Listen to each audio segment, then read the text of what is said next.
जब मनुष्य ने खेती करना शुरू किया तो उसे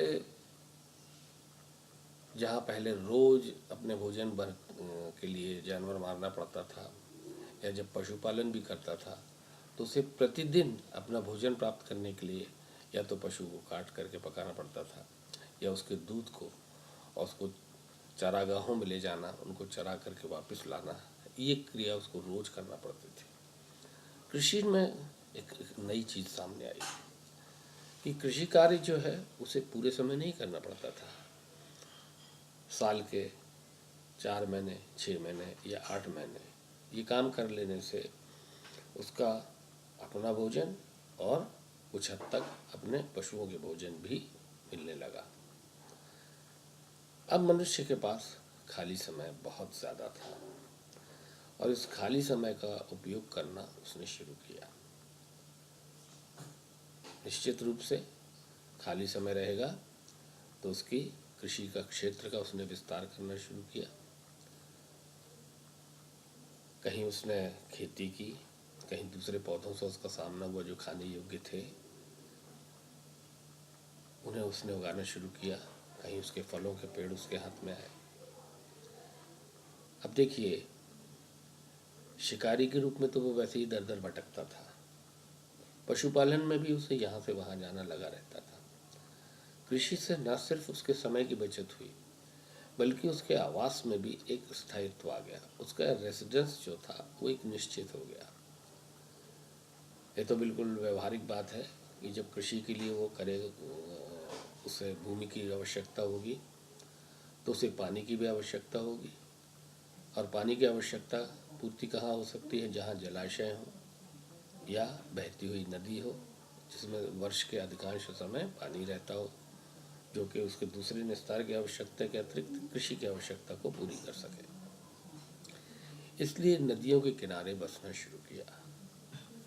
जितनी भी सभ्यताएं विकसित हुईं और जहाँ के लोग सभ्य ज़्यादा आगे बढ़े, वे वही लोग थे जो नदियों के किनारे बसते गए, और लगभग संसार की सभी प्रमुख नदियों के आसपास मनुष्य ने बसना शुरू कर दिया।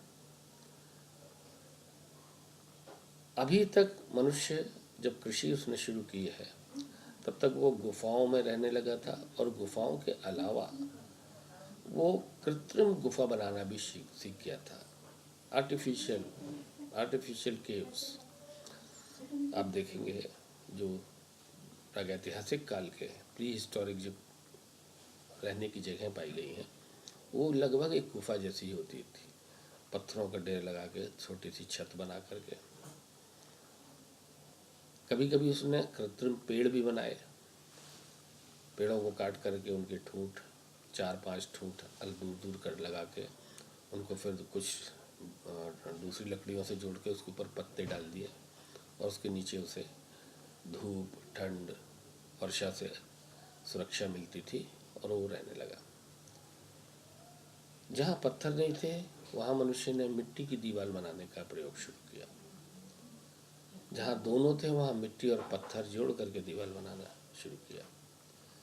जहाँ केवल मिट्टी थी, क्योंकि कृषि के लिए जो अच्छे क्षेत्र थे वहाँ पर चट्टानें या पहाड़ नहीं हुआ करते थे। नदी के किनारे बसने में उसके पास में जो कृषि की भूमि का विस्तार करने से या और भी दूसरे तरीक़ों से उसके पास जो अधिक भूमि आई, उसमें से कुछ मिट्टी निकाल करके उसने दीवार बनाना शुरू किया। मेरे जो साथी जिन्होंने गांव में मकान बनते हुए देखे होंगे, जो मिट्टी की दीवार के बनते हैं, इसमें थोड़ी थोड़ी मिट्टी चढ़ा करके मकान बनता है। किसी एक व्यक्ति के दिमाग में आया कि क्यों ना ऐसा हम करें कि मिट्टी के बड़े बड़े ब्लॉक्स बना के पहले उनको सुखा लें, और सुखाने के बाद में जब पूरा सूख जाए तब निर्माण कार्य शुरू करें, और उन ब्लॉक्स को एक के ऊपर एक रख के मिट्टी में से थोड़ा सा गीली करके उसे चिपका करके आपस में जोड़ के दीवार बना दें। अब ये तीसरा एक काम आया पशुपालन का, मांस और दूध के लिए पहला कार्य, दूसरा कृषि, तीसरा गृह निर्माण, भवन निर्माण। क्योंकि इसमें कुछ लोगों ने देखा कि मिट्टी का कार्य कर लेने से, मिट्टी के ब्लॉक्स बना लेने से ये मकान बनाने का काम सरल हो जाता है। ये तीसरा एक कार्य आया और कालांतर में इसने एक अच्छी, एक निश्चित नाप वाली मिट्टी के ब्लॉक्स बनाना शुरू किए, जिसे आज हम ब्रिक्स या ईंट कहते हैं। ये एक बहुत नया व्यवसाय था और इसमें बुद्धि का थोड़ा ज़्यादा उपयोग करना पड़ा, क्योंकि देखा गया कई बार दीवारें गिर जाती थी। तब ये समझ में आया कि यदि सीधी वर्टिकली यदि दीवारें खड़ी की जाएं तो वो नहीं गिरती हैं। निश्चित नाप के लिए भी एक पैमाना बनाया गया जिसको सबने स्वीकार किया कि ईंट इसी नाप की बनाई जाएगी। उसके लकड़ी के ब्लॉक्स बनाए गए, लकड़ी के ब्लॉक्स में मिट्टी भर के निकाल के उसको सुखा ली जाती थी। इस बीच में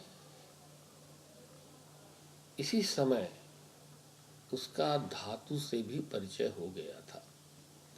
कहीं पर किसी चट्टान के ऊपर उसने खाना बनाया, खाना बनने के बाद आग वहीं पड़ी रही, उसने देखा वो चट्टान पिघल गई आग से। सच ये कैसी चट्टान है, तो पिघल जाती है। उसने किसी तरीके से उन्हीं चट्टान के टुकड़ों से मार मार के छोटे छोटे टुकड़े किए और जैसे खाना पकाने के बर्तन थे उन्हीं बर्तनों में उसको रख के उसमें उसको पिघलाने की कोशिश की और वो पिघल गया। तब उसे समझ में आया कि इस चट्टान को तो हम मनचाहा जो आकार है दे सकते हैं। धातु से उसका परिचय हो चुका था। ये धातु उसको सबसे पहले तो हथियारों में उसने उपयोग करना शुरू किया, क्योंकि ये ज़्यादा पैनी बनाई जा सकती थी, इनका शेप हम निर्धारित कर सकते थे और पत्थर की तुलना में इसे आकार देना सरल था, क्योंकि पिघला करके वो शेप दिया जा सकता था। तो ये भी एक कार्य साथ साथ चल रहा था और अग्नि का और भी कई चीज़ों में से उपयोग करना आ गया था। इस बीच में कुछ और भी घटना घटी जिसने मानव समाज की सारी विकास के दरवाजे खोल दिए और सारा जो सुख आज हमारे सामने है जिसे हम भोगते हैं, वो सारे सुखों का कारण भी यही परिवर्तन था और सारे दुखों का कारण भी यही एक परिवर्तन था। पहले झुंड में सभी नर सभी मादाओं के साथ मैथुन करते थे और संतान बढ़ती थी। एक युवक ने कहा कि ये जो युवती है ये सिर्फ मेरे लिए बच्चे पैदा करेगी। समाज ने उसे स्वीकार किया। आप सोचते होंगे समाज स्वीकार करेगा? नहीं, समाज ने इसे आसानी से स्वीकार नहीं किया होगा, क्योंकि जो पशुओं की प्रवृत्ति होती है, जो ज़्यादा बलवान पशु होता है वही संतति पैदा करता है। प्रकृति के इस क्रम को मनुष्य ने बदला नहीं। संतति पैदा करने का अधिकार सबका हो सकता है और क्यों न इसे निश्चित कर दिया जाए। और यदि कोई युवक किसी युवती से विवाह करना चाहता है तो उसे, जिसे आज हम विवाह कहते हैं, उसके साथ वो रहना चाहता है स्थायी तौर पर, तो उसे रहने दिया जाए। लेकिन फिर ये प्रश्न आया कि यदि वो सबके को छोड़ करके किसी एक की पत्नी बनेगी और ये एकाधिकार उस पर चाहता है, तो भाई ये जो सार्वजनिक संपत्ति है, जो भूमि है, ये जो गांव हमने बनाया है, इस गांव में से थोड़ी सी ज़मीन तुमको दे देते हैं और अब ये तुम्हारा उत्तरदायित्व रहेगा कि तुम अपनी पैदा होने वाली संतान को खुद पालो। ये निश्चित रूप से एक साधारण रूप से नहीं हुआ होगा और यहाँ पर समाज की अस्तित्व, समाज की सत्ता का बहुत बड़ा एक परीक्षा की घड़ी रही होगी कि समाज यदि किसी एक व्यक्ति को ये स्वतंत्रता देता है और उसके अधिकार को स्वीकृति देता है, तो कुछ लोग जो ज़्यादा बलवान थे उन लोगों का ऊपर नियंत्रण करते हुए शारीरिक रूप से कम शक्तिशाली व्यक्ति को भी ये सुरक्षा दी गई कि ठीक है, तुम भी सुरक्षित रहोगे, तुम्हारी पत्नी भी सुरक्षित रहेगी और जिस भूमि पर तुम कृषि करोगे उससे पैदा होने वाला जो उत्पाद होगा उस पर भी तुम्हारा स्वयं का अधिकार होगा। जो समाजवादी दार्शनिक हुए हैं पश्चिम के, उनमें जो प्रमुख हैं कार्ल मार्क्स और एंगेल्स, उन्होंने मैरिज सिस्टम्स और property rights, private property rights की शुरुआत मैरिज से हुई, ऐसी उनकी मान्यता है। और जो शायद बिल्कुल सही है कि विवाह करने से किसी व्यक्ति को अगर अलग किया जा रहा है, जैसा आज भी होता है, परिवार में यदि कोई अलग रहना चाहता है, उसे समाज स्वीकृति देता है, उसे परिवार स्वीकृति देती है, लेकिन उसे अपने आय के साधन स्वयं जुटाना पड़ता है। इस प्रकार छोटे छोटे टुकड़ों में खेती बंटने लगी, सभी लोग अपनी अपनी खेती करने लगे। कुछ लोग ज़्यादा पुरुषार्थी थे, उन्होंने ये सोचा कि यदि हम ज़्यादा अन्न पैदा करेंगे या अन्न के अलावे भी कुछ चीज़ें पैदा करेंगे, कुछ हम पेड़ लगा लेंगे और उससे हमको एक स्थायी तौर पे कुछ फल मिलने लगेंगे, या उसकी से प्राप्त होने वाली लकड़ी मेरी खुद की अकेले की रहेगी, उस पर समाज का अधिकार नहीं होगा। तो उसने ज़्यादा परिश्रम शुरू किया, और इस ज़्यादा परिश्रम करने से उसके पास दूसरों की तुलना में ज़्यादा भूमि आ गई, वो ज़्यादा बड़ी खेती का मालिक बन गया। यहाँ से थोड़ा थोड़ा असमानता, आर्थिक असमानता शुरू हुई, लेकिन ये विषय हम बाद में देखेंगे। अभी हम आगे बढ़ेंगे। जो हमारा मूल अभी जहाँ से हमारी बात शुरू हुई थी, ये सरकार कहाँ से आ गई, ये सरकार होती क्या है और सरकार पर आदमियों का नियंत्रण कैसे है। प्रारंभिक समाज जब अलग अलग कामों में बंटने लगा, किसी ने अपनी खेती करने के लिए एक विशेष प्रकार का हल बनाया था, दूसरे ने कहा हमारे ऐसा हल हमारे लिए बना दो, तीसरे ने कहा हमारे लिए बना दो, चौथे ने कहा हमारे लिए बना दो। उसने कहा भाई मैं हल तो बना दूंगा, मेरा खेत कौन जोतेगा। दूसरों ने कहा कि हम तुम्हारा खेत जोत देंगे, तो हमारे लिए हल बना दो। कोई लोहे का काम कर रहा था, कोई तांबे का काम कर रहा था। सबको कहा गया भैया तुम हमको तांबे का सामान बना के देते रहो, तुम हमें लोहे का सामान कर देते रहो, हम तुम्हारे भोजन की व्यवस्था करेंगे। इस प्रकार समाज में सभी लोग अपनी योग्यता के अनुसार, अपनी रुचि के अनुसार किसी चीज़ों के उत्पादन में लगे और एक दूसरे को देते लेते रहे। प्रारंभिक अर्थशास्त्रियों का कहना है कि प्रारंभिक समाज जो था, बार्टर, बदले में दे देना, कोई चीज़ दे करके उसके बदले में ले लेना। समय समय पर किस सामान के बदले में कितना दूसरा सामान मिलना है, ये तय होने लगा।